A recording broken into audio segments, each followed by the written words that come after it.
I used to be really protective of my consciousness. I used to guard my state. I remember, a family member was offering me, something nice to eat if I was going over, just as a gesture, or, hey, would you like a chocolate? Would you like a biscuit? Would you like whatever? No. And I could see a lot of resistance going on within me. And to be fair, it was a lot of spiritual ego, because I was resisting a part of reality who was in the form of a family member and in the form of a piece of, a biscuit or something. It sounds weird, but it would be more conscious of me to now to accept that. And what I saw happen is that I was so neurotic about staying in a high consciousness state that I would end up being low consciousness. Because notice, ready? Only the ego needs to protect itself. So really the ego hijacked my higher consciousness experience, and I was living through my spiritual ego. And I was resisting, things that these days I'm doing work on myself to be more open to, because I'd always used to turn down little things like that. I'm very mindful that it's actually good to receive when someone gives you something. It's good to receive. This is a really important lesson. But there can be exceptions.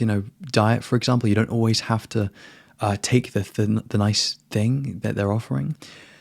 But for me, and I'll just share how I've evolved in this area. As I've become more okay with doing this, meaning being in different states of consciousness, not just the exalted, highest, profound, wise states of consciousness, I've been a bit more mature. I've been a bit more self-accepting. For example, a couple months ago when I was offered a piece of cake, I could see the story there. I could see what was going on.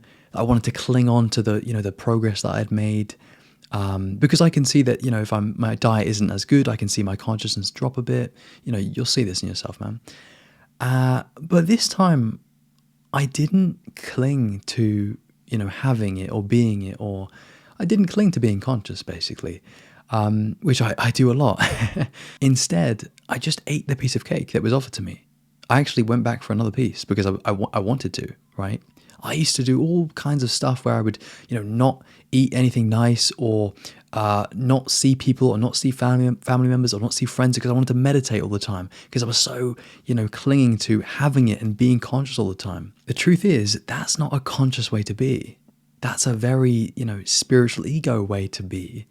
And, you probably know that, but it's really good to make this conscious, because when you make something conscious, it's easier to have control over. Whereas when you're just living, very subtly living through this spiritual ego, because it's a very subtle trap. You think you're being spiritual. You think you're, looking out for yourself. But, exactly, you're looking out for yourself. It's so paradoxical, because really the work that we're doing here is not about that. It's about going beyond yourself. It's not about you looking out for yourself. Obviously, some of it is.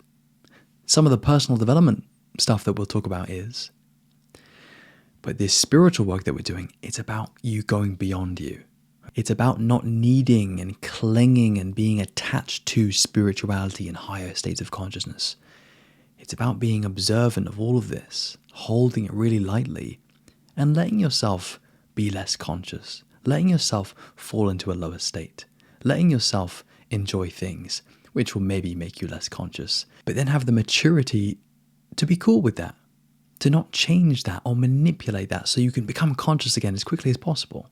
There are just huge amounts of work that you'll need to do that are purely on the traps, purely noticing, I'm falling into spiritual ego. I'm resisting a lower state. I'm saying no to an aspect of experience. Really, your intuition should kick in anytime you're saying, no thanks, I don't want that.